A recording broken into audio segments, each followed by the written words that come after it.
شہر اللہ المحرم، جسے محرم الحرام بھی کہا جاتا ہے۔ محرم کا لفظی معنی ہے حرام کیا گیا، یعنی جس مہینے کی حرمت ہے، جس میں بہت سے ایسے کام حرام کیے گئے ہیں جن کو ایک مسلمان نہیں کرتا یا ان کا کرنا اس کے لیے حرام میں آتا ہے۔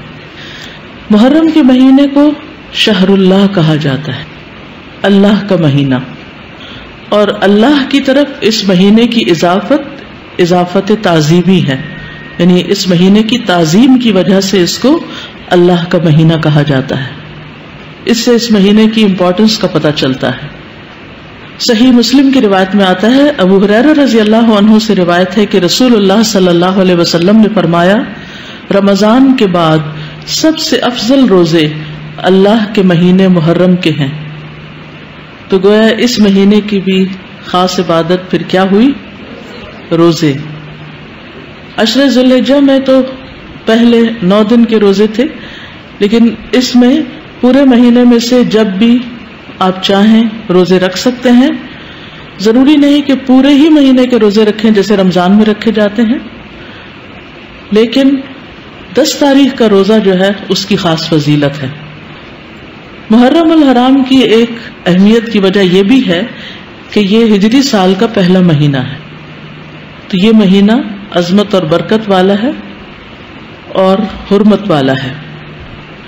حسن بصری کہتے ہیں کہ بے شک اللہ نے سال کی ابتدا بھی حرمت والے مہینے سے کی اور اس کا اختتام بھی حرمت والے مہینے سے کیا، یعنی آغاز بھی حرمت سے، اختتام بھی حرمت پر۔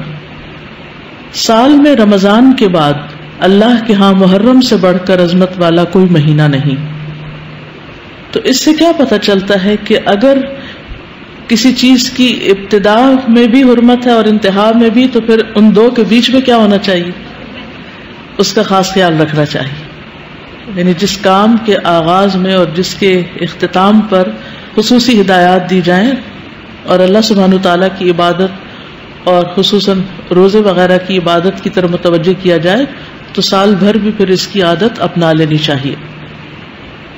نئے سال کا آغاز جو ہے وہ دعا سے کرنا چاہیے۔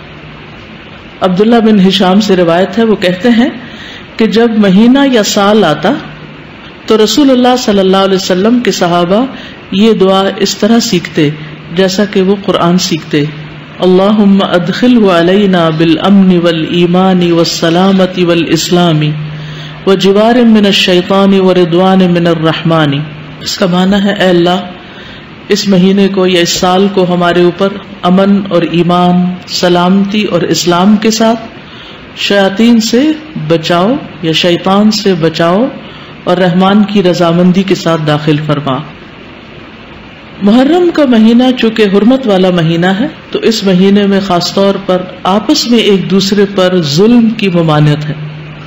قرآن مجید میں آتا ہے، ان عدت الشہور عند اللہ 12 شہرا فی کتاب اللہ یوم خلق السماوات والارض منها 4 حرم ذلك الدین القیم فلا تظلموا فیہن انفسکم۔ بے شک مہینوں کی گنتی اللہ کے نزدیک اللہ کی کتاب میں 12 مہینے ہے، جس دن سے اس نے آسمانوں اور زمین کو پیدا کیا، ان میں سے 4 حرمت والے ہیں، یہی سیدھا دین ہے، سو ان میں اپنی جانوں پر ظلم نہ کرو۔ تو میسج کیا ہے؟ فلا تظلموا فیہن انفسکم، اپنے آپ پر یعنی ایک دوسرے پر ظلم نہ کرو۔ تو کیا نہیں کرنا اس مہینے میں؟ ظلم نہیں کرنا۔ ظلم کی کون سی شکلیں ہوتی ہیں؟ ظلم ہوتا ہے کسی کو اس کے حق سے محروم کرنا، کسی کا حق چھیننا، کسی کا حق مارنا۔ اس کا یہ مطلب نہیں کہ باقی مہینوں میں ظلم کر سکتے ہیں، اس کا مطلب یہ ہے کہ دوسرے مہینوں کی بنسبت ان حرمت والے مہینوں میں ظلم بہت بڑا گناہ اور بوجھ ہے، اگرچہ ظلم ہر حال میں بہت بڑا گناہ ہے، مگر اللہ جس کام کے گناہ کو چاہے بڑھا دے، جیسا کہ اللہ جس کام کے اجر کو چاہے بڑھا دے۔ یعنی وہی نماز ہوتی ہے، وہی صدقہ خیرات ہوتا ہے، لیکن عشرہ ذی الحجہ میں کیا ہوتا ہے؟ اس کا اجر کئی گنا بڑھ جاتا ہے۔ اسی طرح حرمت والے مہینوں میں ظلم کا گناہ جو ہے وہ زیادہ ہو جاتا ہے، اور یہ 4 مہینے خاص طور پر 1/3 آف دا ایئر خاص طور پر اس لیے اس کام کے لیے رکھا گیا اور اس کی شدت کا احساس دلایا گیا تاکہ لوگ اس کی پریکٹس کریں، کانشیس ہوں، اور خصوصی طور پر اس میں اپنے آپ کو ایسے گناہوں سے بچائیں تاکہ باقی سال بھی اس پر عمل کر سکیں.